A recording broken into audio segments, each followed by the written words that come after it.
Dios siempre espera que confiemos en Él, sin importar las circunstancias, pero es algo que Él anhela. Él espera que nosotros en todo momento podamos tener un corazón que confíe, que espere en su voluntad. Bienvenido a este espacio donde cada semana compartimos la palabra de Dios. Bienvenido a este grupo familiar donde queremos siempre estar impartiendo una palabra que pueda traer ánimo, pueda traer un desafío a cada una de nuestras vidas. Somos parte de la Iglesia Centro Mundial de Oración y queremos tomar este momento para entrar de lleno al consejo de la palabra en esta serie de temas donde creo ya es la tercera semana en esta serie de temas que tiene que ver con el choque cultural. Sabe que cada día todos de alguna forma u otra, aquellos que estamos deseando conocer y confiar en Dios, nos vemos con el hecho de que estamos siendo confrontados con una sociedad que muchas veces enseña de una forma contraria a lo que la palabra de Dios nos dice. Y vivimos, trabajamos en lugares donde posiblemente quienes nos rodean no siempre anhelan agradarle a Dios. Entonces, quienes sí queremos buscar a Dios, quienes de alguna forma anhelamos agradarle a Dios, vivimos con ese choque cultural. Y es la experiencia que tuvieron esos tres jóvenes, esos tres hombres, obviamente sin contar a Daniel, que él también fue uno de ellos, pero en este pasaje que vamos a estar leyendo en Daniel 3, experimentaron precisamente ese choque cultural con una demanda de parte del rey Nabucodonosor en el reino de Babilonia. Y voy a estar leyendo allá en Daniel, precisamente capítulo 3, versículos del 1 al 18. Es una historia, es un poquito extenso lo que voy a estar leyendo, pero créanme que vale la pena. Son esas historias que cautivan, historias que nos mantienen al filo de la silla, de la butaca, como se dice. Entonces voy a estar leyendo Daniel capítulo 3, versículos del 1 al 18. Le voy a invitar a que por favor me siga, ya sea en la pantalla o en su Biblia, que siempre es bueno que usted traiga una Biblia al estudio. Dice la palabra de Dios de la siguiente manera: el rey Nabucodonosor hizo una estatua de oro cuya altura era de 60 codos, 27 metros aproximadamente, y su anchura de 6 codos, 2 metros. La levantó en el campo de Dura, en la provincia de Babilonia, y envió el rey Nabucodonosor a que se reuniesen los sátrapas, los magistrados y capitanes, oidores, tesoreros, consejeros, jueces y todos los gobernadores de la provincia o de las provincias, para que viniesen a la dedicación de la estatua que el rey Nabucodonosor había levantado. Fueron pues reunidos los sátrapas, magistrados, capitanes, oidores, tesoreros, consejeros, jueces y todos los gobernadores de las provincias a la dedicación de la estatua que el rey Nabucodonosor había levantado, y estaban en pie delante de la estatua que había levantado el rey Nabucodonosor. Y el pregonero anunciaba en alta voz: mándase a vosotros, oh pueblos, naciones y lenguas, que al oír el son de la bocina, de la flauta, del tamboril, del arpa, del salterio, de la zampoña y de todo instrumento de música, os postréis y adoréis la estatua de oro que el rey Nabucodonosor ha levantado. Y cualquiera que no se postre y adore, inmediatamente será echado dentro de un horno de fuego ardiendo. Por lo cual, al oír todos los pueblos el son de la bocina, de la flauta, del tamboril, del arpa, del salterio, de la zampoña y de todo instrumento de música, todos los pueblos, naciones y lenguas se postraron y adoraron a la estatua de oro que el rey Nabucodonosor había levantado. Por esto, en aquel tiempo, algunos varones caldeos vinieron y acusaron maliciosamente a los judíos. Hablaron y dijeron al rey Nabucodonosor: Rey, para siempre vive. Tú, oh rey, has dado una ley que todo hombre, al oír el son de la bocina, de la flauta, del tamboril, del arpa, del salterio, de la zampoña, de todo instrumento de música, se postre y adore la estatua de oro, y que el que no se postre y adore sea echado dentro de un horno de fuego ardiendo. Hay unos varones judíos, los cuales pusiste sobre los negocios de la provincia de Babilonia, Sadrach, Mesach y Abednego, estos varones, oh rey, no te han respetado, no adoran tus dioses, ni adoran la estatua de oro que has levantado. Entonces Nabucodonosor dijo con ira y con enojo que trajesen a Sadrach, a Mesach y a Abednego. Al instante fueron traídos estos varones delante del rey. Habló Nabucodonosor y les dijo: ¿Es verdad, Sadrach, Mesach y Abednego, que vosotros no honráis a mi Dios, con D chica, ni adoráis la estatua de oro que he levantado? Ahora pues, ¿estáis dispuestos para que al oír el son de la bocina, de la flauta, del tamboril, del arpa, del salterio, de la zampoña y de todo instrumento de música, os postréis y adoréis la estatua que he hecho? Porque si no la adorareis, en la misma hora seréis echados en medio de un horno de fuego ardiendo. ¿Y qué Dios será aquel que os libre de mis manos? Sadrach, Mesach y Abednego respondieron al rey Nabucodonosor diciendo: no es necesario que te respondamos sobre este asunto. Aquí nuestro Dios, a quien servimos, puede librarnos del horno de fuego ardiendo, y de tu mano, oh rey, nos librará. Y si no, sepas, oh rey, que no serviremos a tus dioses, ni tampoco adoraremos la estatua que has levantado. Sabe que es una historia que usted y yo ya conocemos. Es una historia posiblemente que desde la niñez, desde la iglesia infantil, escuela dominical, hemos escuchado y quizá conozcamos el fin de todo esto y la hemos quizá escuchado también predicar en varias ocasiones. Y debido a esto, aquí ya conocemos la historia, sucede que muchas veces no alcanzamos a percatarnos de ciertos principios contenidos que nos van a ayudar, que son de mucha importancia. Y creo que Dios tiene un mensaje para cada uno de nosotros en este relato. Y creo que hay un reto que se nos plantea. Y creo que es hora de que nos levantemos y nos mantengamos firmes en medio de cualquier situación, de cualquier prueba. El aspecto primero que quiero que veamos después de esa introducción, lo primero es que la prueba, y está en sus notas, voy a pedir que saquemos las notas por favor, la prueba es ceder para poder cuidar la posición en el gobierno. ¿Sabe que estos hombres, jóvenes, muchachos que posiblemente ya eran jóvenes en este momento, pero ellos se enfrentan ante la situación de que tenían que tomar una determinación? Ustedes saben que el rey Nabucodonosor los había puesto en un lugar prominente después de que Daniel revelase aquel sueño que turbó mucho a Nabucodonosor. ¿Recuerda usted que el rey les permite, y Daniel pidió que se les pusiese a sus amigos en posiciones de importancia? Tenían buen trabajo, tenían una buena posición social, y estos hombres de alguna forma eran gente importante en el reino de Babilonia.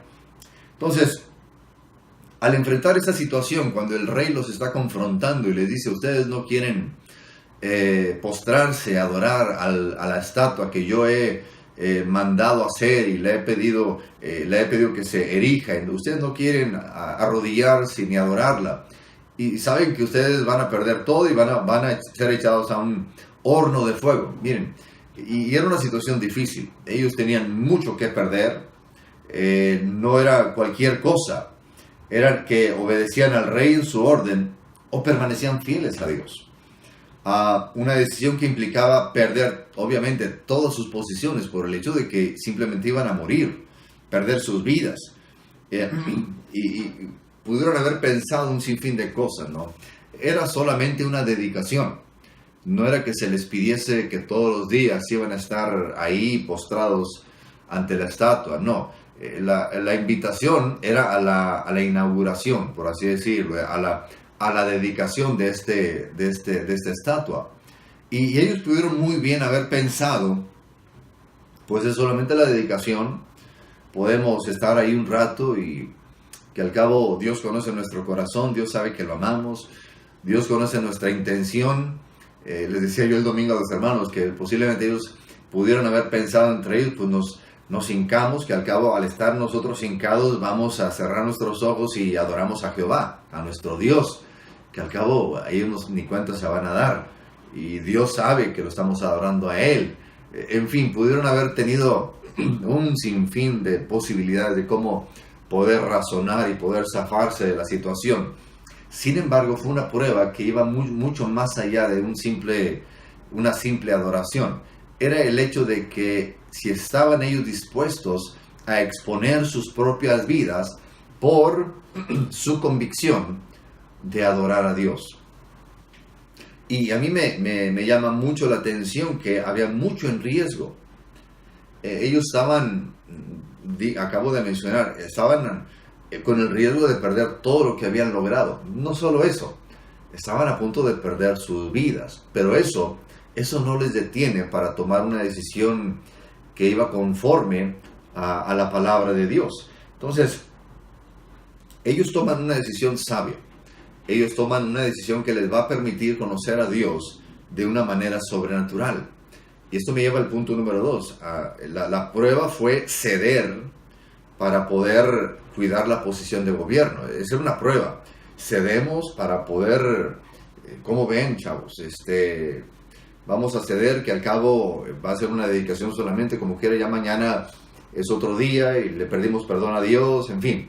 Esa era la prueba, ceder o no ceder.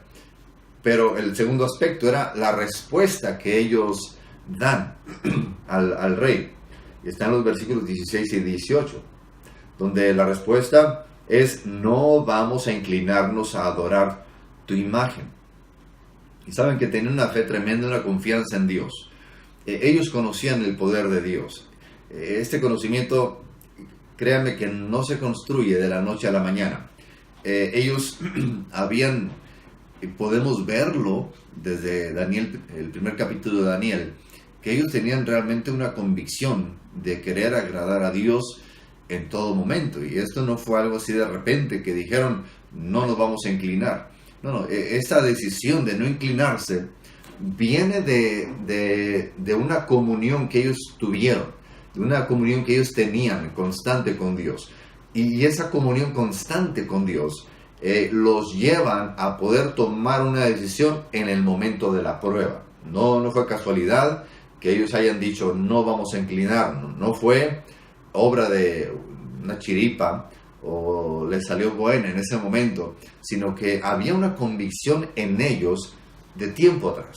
Y esa convicción de tiempo en ellos no les hizo moverse. Ellos no tuvieron que tomar discutir entre ellos qué iban a hacer, sino que ellos estaban con la resolución de que no lo iban a hacer, independientemente de qué resultado sería el que vendría, pero ellos estaban determinados tenían la determinación de que no se iban a inclinar de ninguna forma. Entonces, de la misma forma como Daniel propone en su corazón agradar a Dios, de la misma forma en que Daniel propone en su corazón no contaminarse con la porción que el rey le ofrecía allá en el capítulo 1 de Daniel, ellos estaban comprometidos, sus amigos, a hacer la voluntad del Padre sin importar las consecuencias. Así que lo que ocurre es que el rey los arroja a ese horno ardiente. Y obviamente sabemos, fue calentado ese horno 7 veces más de lo que normalmente estaba. Entonces, esto me llama la atención y lo mencionaba al final de la reunión en los cultos. El hecho de que Dios no nos promete que no nos va a pasar al horno. Dios no nos promete de que no vamos a pasar por la situación difícil, sino que hay una promesa de parte de Dios. Jesucristo nos dio una promesa, y esa promesa es que vamos a tener tribulación. En el mundo tendréis aflicción, pero confiad, yo he vencido al mundo. A muchos se les olvida que es una promesa de parte del Señor Jesucristo. Van a tener aflicción, pero no se preocupen, ya he vencido yo al mundo. Entonces, miren, el serle fiel a Dios, el buscar a Dios, el amar a Dios, el servirle a Dios en todas las formas, como usted quiera, no garantiza que no vamos a pasar por tribulaciones, no garantiza que no vayamos a entrar a ese horno de prueba, de tribulación, pero lo que sí garantiza es de que Dios estará con nosotros. Y créanme que es mejor estar en la prueba con Dios que fuera de la prueba sin Dios.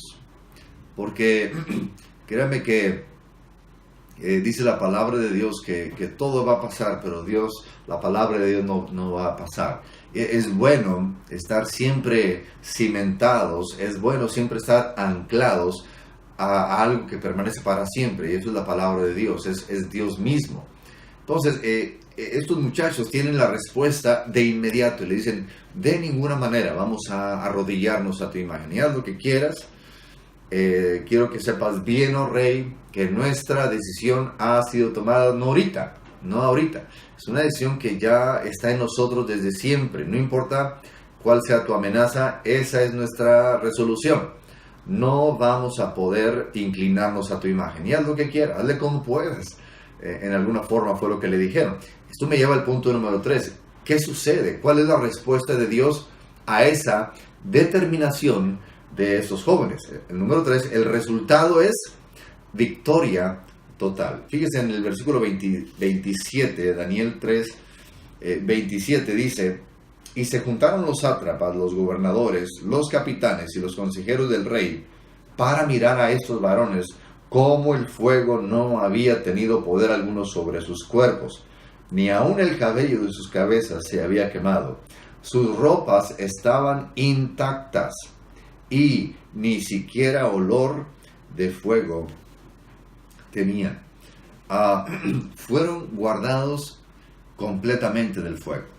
Entraron al horno atados, vamos a decirlo así, atados por las cosas del mundo. El mundo a veces nos puede atar, nos puede amarrar, nos puede condicionar a veces, y usted va a hacer esto hasta acá, y si no lo hace, en fin, ellos fueron atados, válgame literalmente, pero pudiéramos decirlo de esta forma. A veces el mundo nos ata, nos quiere poner límites de lo que podemos ser como creyentes o no creyentes, o más bien como creyentes, pero sin embargo dice la palabra de Dios, ellos fueron aventados, atados, entraron obligados por las reglas y regulaciones de un rey malvado. Sin embargo, salieron ilesos. Y dice la palabra que ni aún tenían olor a humo. Y válgame que el olor es muy chismoso, el humo es muy chismoso. Pero ni olor a humo tenían. Ellos sabían lo que era correcto y conocían al Dios verdadero. Y ese Dios verdadero, Jehová, los hizo libres. Y menciono aquí que noten que no fueron salvos del horno de fuego, sino que fueron salvos en el horno de fuego. Repito, noten que no fueron salvados o no fueron salvos del horno de fuego, que no entraran, no. Dios permitió que entraran al horno, y dentro del horno fueron salvos por Dios.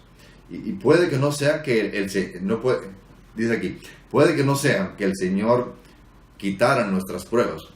Quizá Dios no nos va a quitar esas pruebas. Quizá el Señor permitirá que pasemos por ciertas pruebas, situaciones difíciles, tribulaciones. Pero es que ahí, en esa prueba, donde Dios nos va a dar la paz. Es una paz que el mundo no da. Es una paz que no podemos comprender. Es una paz que podemos decir, en medio de la prueba, yo puedo estar confiado en Dios. En medio de la tribulación, yo puedo estar tranquilo de que Dios, en medio de la prueba, estará conmigo.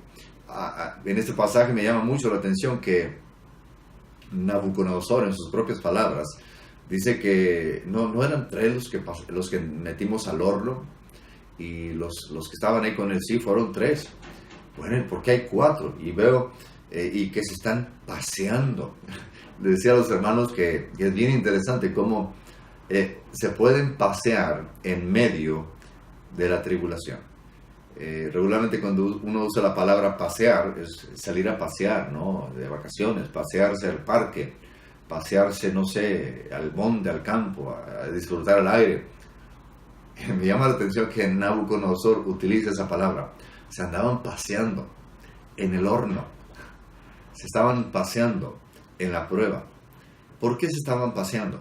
Porque Dios estaba con ellos. Dios había enviado a su propio Hijo a estar con ellos, caminando en medio de la prueba. Y eso a mí me encanta.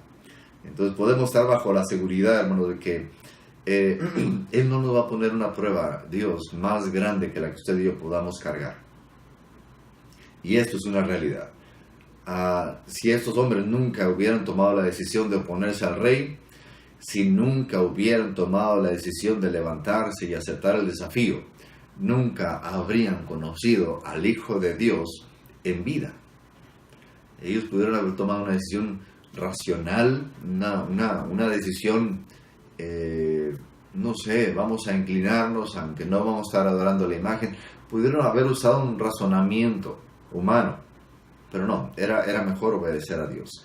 Y en esa determinación, en esa obediencia, aunque estaban en el horno, pero conocieron al Hijo de Dios. Qué impactante, qué verdad tan hermosa y tan tremenda, que a veces Dios permite situaciones para que le podamos conocer a Dios de cierta forma que de otra forma no hubiéramos podido conocerle. Y me lleva a la conclusión de que Dios está buscando hombres y mujeres quienes estén dispuestos a no doblar las rodillas ante lo que el mundo ofrece. Hombres y mujeres que no les importa entrar al horno de la prueba por haber decidido serle fiel a Dios. Dios nos habla hoy a que no cedamos ante la prueba, que permanezcamos firmes ante ella. Jesús mismo estará con nosotros en todo tiempo. Y yo no sé cuál sea el caso de usted que me está escuchando.